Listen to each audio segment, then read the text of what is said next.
কোটা সংস্কার আন্দোলন জুলাই 2024। 2018 সালের কোটা সংস্কার আন্দোলনের প্রেক্ষিতে জারি করা পরিপত্র 24-এর 5 জুন হাইকোর্টে অবৈধ ঘোষণার পর আবারও শুরু হয় কোটা সংস্কার আন্দোলন। এ থেকে বৈষম্য বিরোধী ছাত্র আন্দোলন, পরে তা অসহযোগ আন্দোলনে রূপ নেয়। 3 আগস্ট ছাত্রনেতা নাহিদ ইসলামের এক দফার ডাকে সাড়া দিয়ে দলমত নির্বিশেষে জনস্রোতের তোপের মুখে 5ই আগস্ট স্বৈরাচারী তকমা নিয়ে পদত্যাগ করে ভারতে পালিয়ে যান তৎকালীন প্রধানমন্ত্রী শেখ হাসিনা। 8 আগস্ট ছাত্র প্রতিনিধিদের সঙ্গে নিয়ে অন্তর্বর্তী সরকারের দায়িত্ব নেয়ার 7 মাস পরে গঠিত হয় জাতীয় নাগরিক পার্টি এনসিপি। দলের নেতৃত্ব দিতে উপদেষ্টা পদ থেকে সরে আসেন নাহিদ ইসলাম। আহ্বায়ক হন নতুন দলের।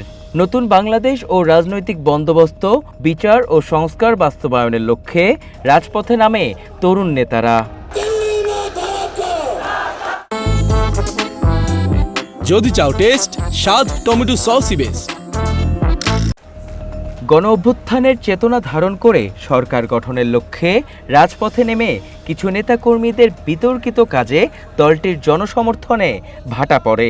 দল গঠনের 11 মাস পর নির্বাচনের আগ মুহূর্তে জামায়াত ইসলামীর সাথে মিলে 11 দলীয় নির্বাচনী জোটে যায় এনসিপি। এতেও জনমনে নেতিবাচক প্রভাব পড়ে। দল ছাড়েন অনেক নেতাকর্মী। গুঞ্জন ওঠে রাজনৈতিক জোট নিয়েও। জামায়াতের সঙ্গে জোট নিয়ে দলটির আহ্বায়ক জানান, সংস্কারের পক্ষে, আধিপত্যবাদের ও দুর্নীতির বিরুদ্ধে ন্যূনতম রাজনৈতিক ঐক্য ভোটের আগেই ছিল। সরকারি দলের আচরণে সংস্কারের পক্ষের সকল শক্তিগুলো এক হচ্ছে বলে মন্তব্য করেন তিনি। এনসিপি রাজনীতি করবে, যেটা করে এসেছে গণ অভ্যুত্থানের পক্ষে, সংস্কার, বিচার, নতুন বন্দোবস্তের পক্ষে, এবং জোটের ঐক্যটাও থাকবে। জাতীয় ইস্যুতে সংস্কারের পক্ষে ন্যূনতম ঐক্যটা থাকবে। আমরা মনে করি না জোট কোনো প্রতিবন্ধকতা রাজনৈতিক বা সাংগঠনিক বিস্তৃতির ক্ষেত্রে। রাজনৈতিক ন্যূনতম ঐক্য আমাদের নির্বাচনের আগেই ছিল, ইভেন জোট করার আগেও ছিল। জোটটা ছিল নির্বাচন পার হয়েছে, কিন্তু আমাদের ন্যূনতম সে ঐক্যের জায়গা থাকবে। এটা নতুন করে যে কিছু হচ্ছে এরকম না, বরং সরকার দলের যে আচরণ, সেটার ফলে আসলে যত জনগণের, মানুষের পক্ষের, সংস্কারের পক্ষে সকল শক্তিগুলা ঐক্যবদ্ধ অটোমেটিক হয়ে যাচ্ছে। দলটির মুখপাত্র আসিফ মাহমুদ সজীব ভুঁইয়া বলেন, এখন দলকে শক্তিশালী করার দিকে মনোযোগ তাদের। আগামী নির্বাচনে এককভাবে লড়তে শক্তি সংগ্রহ আর সংগঠনের তৃণমূলকে গড়ে তুলতে কাজ করছে এনসিপি। তবে নির্বাচনের আগে জোট নিয়ে ব্যতিক্রম চিন্তা রয়েছে দলটির। এখন আমরা আমাদের সংগঠন শক্তিশালী করার দিকে মনোযোগ দিচ্ছি। আমরা সারা দেশে আমাদের নেতাকর্মীদেরকে সেভাবেই ইন্টারনালি নির্দেশনা দিয়েছি, এবং সামনে স্থানীয় সরকার নির্বাচন হবে সব প্রতিটি স্তরে। তার জন্য আমরা প্রস্তুতি নিচ্ছি। আমাদের স্থানীয় সরকার নির্বাচন পরিচালনা কমিটি করা হয়েছে, এবং আমরা এই 1 বছরের পথ চলা এবং নির্বাচনে যে লার্নিংগুলো আমাদের হয়েছে এবং এই জায়গায় আমাদের যে চ্যালেঞ্জগুলো ছিল, সেগুলোকে অ্যাড্রেস করে কাজ করার চেষ্টা করছি। সেটা সেই সময়কার প্রেক্ষাপটের উপরে নির্ভর করবে।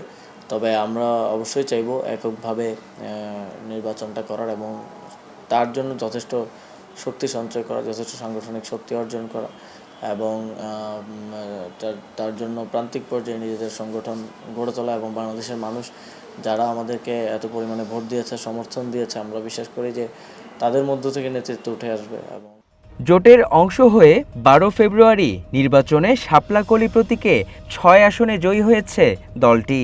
এটিকে বড় অর্জন হিসেবে দেখছেন তারা। উত্তরাঞ্চলের মুখ্য সংগঠক সার্জিস আলম বলেন, গত 1 বছরে জন আকাঙ্ক্ষা পূরণ করতে না পারলেও কাজের মধ্য দিয়ে জনগণের ও দেশের প্রত্যাশা পূরণের চেষ্টা করবে দলটি। 1 বছর যতটুকু প্রত্যাশা ছিল হয়তো অতটুকু পূরণ হয়নি, কিন্তু আমরা এটাও মনে করি যে একটা জিনিস এত সহজেই আসলে প্রত্যাশার পূরণের কাছে যাওয়াটা খুবই কঠিন। তো সেই জায়গা থেকে আমরা চেষ্টা করে যাচ্ছি একটা রাজনৈতিক দল 1 বছর বয়স না হতেই সেই দলের 6 জন এমপি সংসদে তারা প্রতিনিধিত্ব করছে, এবং আমরা মনে করি এটা সময়ের সাথে সাথে অনেক বাড়বে। বড় রাজনৈতিক দলগুলো পুরাতন রাজনীতিটাকে আঁকড়ে ধরে রাখতে চায়, ক্ষমতার পাওয়ার এক্সারসাইজ করতে চায়, ক্ষমতার অপব্যবহার করতে চায়। সেই জায়গা থেকে আমাদেরকে এই বিষয়গুলোকে মোকাবেলা করে এগিয়ে যাওয়াটা একটা কঠিন যাত্রা। আমরা আমাদের কথা এবং কাজের মধ্য দিয়ে আমরা আমাদের সর্বোচ্চ চেষ্টা করব যেন মানুষের, দেশের ওই যে প্রত্যাশাটা, আকাঙ্ক্ষাটা সেটা যেন আমরা পূরণ করতে পারি। ধোঁয়াশা থাকলেও এনসিপির শীর্ষ নেতাদের বক্তব্যতে এটি স্পষ্ট যে শেষ পর্যন্ত জামায়াতের সঙ্গে রাজনৈতিক জোট করতে যাচ্ছেন তারা। এখন অপেক্ষা শুধুই আনুষ্ঠানিক ঘোষণার। গণ অভ্যুত্থানের যে আকাঙ্ক্ষা, নতুন বাংলাদেশ বিনির্মাণ, একটি ইনসাফ, মানবিক মর্যাদার বাংলাদেশ প্রতিষ্ঠা করার মেহেদী হাসান, ওয়ান নিউজ, ঢাকা।